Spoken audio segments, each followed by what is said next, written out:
नमस्कार, स्वागत आप सभी का। आप देख रहे हैं न्यूज़ 18 का डिजिटल प्लेटफॉर्म और मैं हूं आपके साथ पुनीत मिश्रा। तो क्या हो रहा है ईरान, इजराइल और अमेरिका के बीच युद्ध में? क्या बातचीत की कोई मेज़ तैयार हो रही है? तैयार हो रही है तो कहां तैयार हो रही है? और इस बीच इजराइल जो है वो हमलावर क्यों है, वो भी ख़ास तौर पर पाकिस्तान के ऊपर, क्योंकि खबर आई है कि दूतावास पाकिस्तान का जो है वो टारगेट पर लिया गया इजराइल की तरफ से। इसके बाद पाकिस्तान ने जवाब दिया और कड़ा जवाब दिया और कह दिया कि कतर समझने की हमको भूल मत कर देना। खबरें क्या निकल कर आ रही हैं और एक इस बीच जानेंगे। आनंद मेरे साथ, मेरे सहयोगी मौजूद हैं, लेकिन इस बीच एक बड़ी बात यह है, उसको समझने की कोशिश करेंगे। एक टर्म है फूट डालो राज करो, क्या इसका इस्तेमाल भी करने की कोशिश हो रही है? समझते हैं आनंद से। आनंद बताइए। बिल्कुल, देखिए आज 28वां दिन है जंग के और इस जंग में एक तरीके से इजराइल ने जो हमला बोला है ईरान पर, क्योंकि तेहरान जो राजधानी है ईरान का, वहाँ पर लगातार हमले कर रहे हैं। इजराइल लगातार हमला कर रहा है, लेकिन आज का जो हमला है ये एक तरीके से पाकिस्तान में खलबली मचा दिया, हड़कंप मचा दिया है, क्योंकि तेहरान में स्थित जो पाकिस्तानी दूतावास है उसके पास धमाका हुआ है, बड़ा धमाका हुआ है। और इसको लेकर के एक तरीके से पाकिस्तान बहुत चिंतित है और धमकाया भी है खुली तौर पर इजराइल को कि आप जो कतर न समझे पाकिस्तान को, क्योंकि पाकिस्तान इस पर जवाबी कार्रवाई कर सकता है, क्योंकि वहाँ पर पाकिस्तानी नागरिक हैं और पाकिस्तान का साफ कहना है कि हमारे एक भी नागरिकों को अगर नुकसान होगा तो उसका मुंह तोड़ जवाब दिया जाएगा इजराइल को। तो दूसरी बात यह है कि इजराइल तो पाकिस्तान, इधर मैटर इन लोग का चल रहा है ईरान इजराइल, लेकिन इस युद्ध को रोकने के लिए, मध्यस्थता करने के लिए पाकिस्तान तैयार है। पाकिस्तान की इस मध्यस्थता के बीच में एक तरफ जो है कि ट्रंप पाकिस्तान को पुचकार रहे हैं और पाकिस्तान मध्यस्थता कराने के लिए तैयार है। दूसरी तरफ वही ट्रंप के जो दोस्त हैं इजराइल, वो पाकिस्तान पर हमलावर है।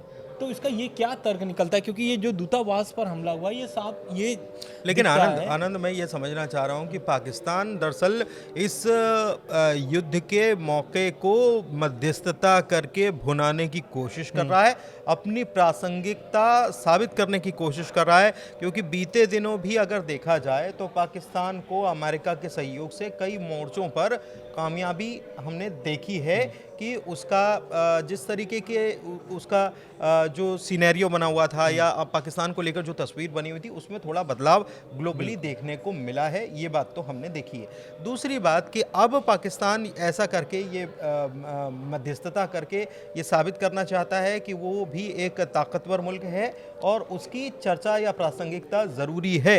अगर आप एशिया की बात करते हो तो उसमें पाकिस्तान की चर्चा किए बगैर या पाकिस्तान का जिक्र किए बगैर आप एशिया को भूल जाओ, ये दिखाने की कोशिश है पाकिस्तान की। बिल्कुल आप सही करें, और इसी पर ये इस हमले के बाद पाकिस्तान स्ट्रैटेजिक फोरम का बयान भी आया है। उसने कहा है साफ तौर से कि इजराइल को याद रखना चाहिए कि पाकिस्तान कतर नहीं है। अगर हमारे किसी भी राजनयिक को दुनिया में कहीं भी नुकसान पहुंचेगा तो हम उन्हें मुंह तोड़ जवाब देंगे। इजराइल को ये खुला धमकी है। साथ ही एक खबर और निकल के आ रही है, ये निकल के आ रही है कि ईरान युद्ध जो चल रहा है उसको समाप्त करने के लिए पाकिस्तान बहुत अभ्यास कर रहा है कि वो भाई प्रयास कर रहा है कि खत्म हो जाए युद्ध पाकिस्तान के साथ साथ। लेकिन बाकी और देश भी हैं, मिस्र है, तुर्की है, ये सब देश जो चाहते हैं कि युद्ध खत्म हो जाए। क्योंकि देखिए अभी खबर जो 24 घंटे पहले खबर निकल के आई थी कि पाकिस्तान की जो 10 टैंकर हैं और वो टैंकर स्ट्रेट ऑफ हॉर्मुज़ से गुजरने नहीं दिया है ईरान जो है कि अब एक तरीके से शक करने लगा है पाकिस्तान पर। क्यों? क्योंकि ये जो बयान मैं बता रहा हूँ 10 टैंकर जो उनके फंसे हुए हैं तेल के, ये खुद ट्रंप बता रहे हैं। ट्रंप के बयान से निकला है, ट्रंप ने इसकी खुद पुष्टि की है कि पाकिस्तान वाले झंडे को ईरान अब स्ट्रेट ऑफ हॉर्मुज़ से गुजरने नहीं दे रहा है। तो कहीं ना कहीं पाकिस्तान अब इस युद्ध में एक लगभग कूद चुका है, क्योंकि एक तरफ इजराइल को धमका रहा है, दूसरी ओर ईरान के साथ वो संबंध को और अच्छे करने चाह रहा है, लेकिन जो है कि ट्रंप के बयान से ये नहीं लगता है कि उनके संबंध और मजबूत होंगे। अच्छा, लेकिन एक चीज़ है कि इजराइल जो है जिसने पाकिस्तान के दूतावास पर तेहरान में अटैक किया है, वो कुल मिलाकर ये एक प्रकार से इस वॉर को या इस एस्केलेशन को बढ़ाने की कोशिश कर रहा है इसके ज़रिए इजराइल। बिल्कुल, क्योंकि देखिए एक इजराइल देखिए प्रेशर बना रहा है, क्योंकि पाकिस्तान और इजराइल के संबंध है ही नहीं, ये हम बोल देते हैं। क्योंकि पाकिस्तान भी उसके बीजे को लेकर के आपको भी पता है कि वो नहीं करता है। और यही कारण है कि पाकिस्तान और इजराइल कभी भी नहीं चाहेगा कि ईरान से उसकी और दोस्ती हो। हालांकि ट्रम्प की वजह से इजराइल चुप रहता है, लेकिन ये जो हमला है हो सकता है कि आने वाले समय में पाकिस्तान के दूतावास पर और हमले हो इस धमकी के बाद, क्योंकि इजराइल धमकी का जवाब धमकी में नहीं देता है, वो वॉर करके देता है। यही कारण है कि आज नहीं, तो 28वां दिन है। एक चीज़ और है कि ईरान तो खैर इस युद्ध में अपनी जगह जो है जहाँ खड़ा है वहाँ खड़ा ही है, लेकिन इसराइल जो है, भले ही ट्रम्प ये बार बार कह रहे हों कि हम बातचीत की तरफ आगे बढ़ना चाहते हैं, लेकिन इसराइल या बेंयामिन नेतन्याहू नहीं चाहते कि कहीं पर भी कोई बातचीत हो पाए। उन्होंने कहा कि आईडीएफ डिसाइड करेगी। बिल्कुल, उन्होंने साफ तौर से बोल दिया है कि जो भी ईरान की शर्तें हैं, उनका ये कहना है कि ट्रम्प जो शांति वार्ता का दावा कर रहे हैं कि शांति वार्ता युद्ध खत्म करना है, तो उन्होंने कह दिया कि ईरान और लेबनान पर तब तक हमला होगा जब तक इजराइल अपने आप को सुरक्षित महसूस न कर ले। बिल्कुल ठीक है। अच्छा, इस बीच स्ट्रेट ऑफ हॉर्मुज में एक बार फिर से ट्रंप ने कोई समय सीमा बढ़ाने बिल्कुल, उनका ये ताज़ा बयान है और उन्होंने एक तरीके से साफ तौर से स्ट्रेट ऑफ हॉर्मुज खोलने के लिए ईरान को जो डेडलाइन दी थी अब उसको बढ़ा करके 6 अप्रैल कर दिया है।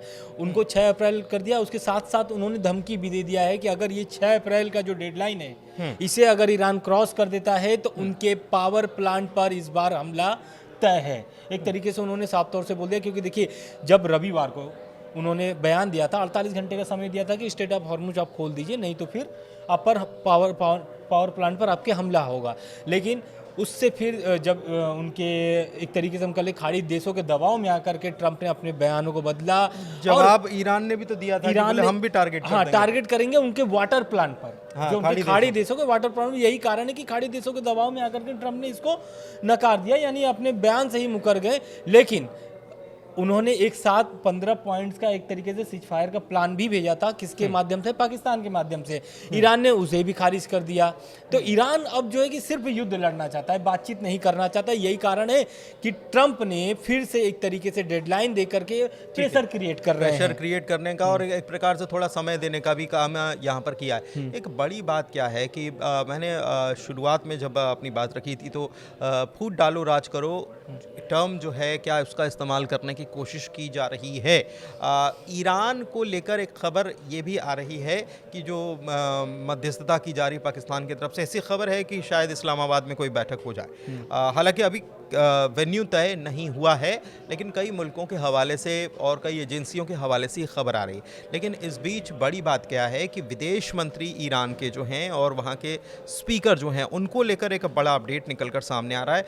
इसराइल ने अपनी हिट लिस्ट जो है उसमें बदलाव किया है। क्या जानकारी आनंद से ले? बिल्कुल, देखिए ईरान के जो विदेश मंत्री अब्बास अराक्ची और ईरान के जो संसद स्पीकर है मोहम्मद बागर गालिब, इनको लेकर के एक इजराइल ने बयान जारी किया है। और ये बयान जो है कि ये दर्शाता है कि उनके जो हिट लिस्ट है उस लिस्ट से इन दोनों का नाम हटा दिया गया है। हिट लिस्ट यानी कि उन नेताओं को मारने का एक तरीके से उनके पास सूची है कि इन नेताओं को मारा जाएगा।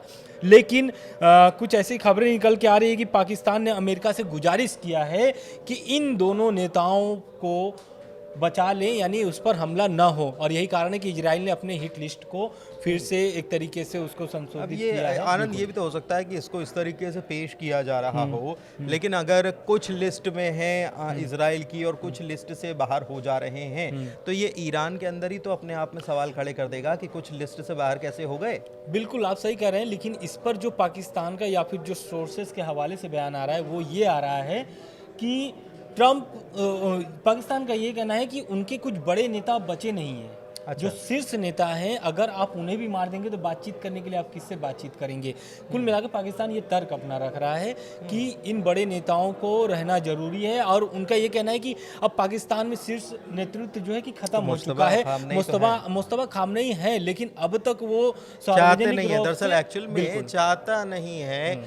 पाकिस्तान हो या फिर इसराइल हो या अमेरिका चाहता ही नहीं है कि मुस्तफा खामनेई का कहीं कोई जिक्र आए। शायद इसीलिए इस तरीके की खबरें शायद फैलाई जा रही हैं या प्रसारित की जा रही हैं। इस बीच एक खबर ये भी है कि अमेरिका जो है ग्राउंड ऑपरेशन को लेकर भी कुछ तैयारी कर रहा है। शॉर्ट में वो भी जान लेते हैं आनंद से।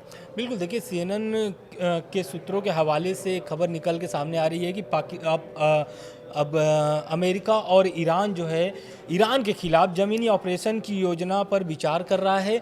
अगर हम CNN के रिपोर्ट के मुताबिक बात करें तो पेंटागन जो है कि संभावित ग्राउंड ऑपरेशन के लिए रणनीति बना रहा है। हो सकता है कि जो 6 अप्रैल का डेडलाइन दिया गया है उसके बाद ये जो तैयारी है ये ग्राउंड पर दिखे। भले या उसके बाद नहीं, बल्कि उसके पहले ही कुछ अमेरिका कर सकता है, ऐसा माना जा सकता है, क्योंकि समय लेकर चलते हैं। एक तरफ बातचीत की मेज़ पर बढ़ते रहते हैं और दूसरी तरफ कुछ और ही खेल खेला जाता रहता है। फिलहाल इस वीडियो को यहीं करते हैं समाप्त। कैसी लगी जानकारी बताइएगा ज़रूर। बहुत शुक्रिया, धन्यवाद। धन्यवाद।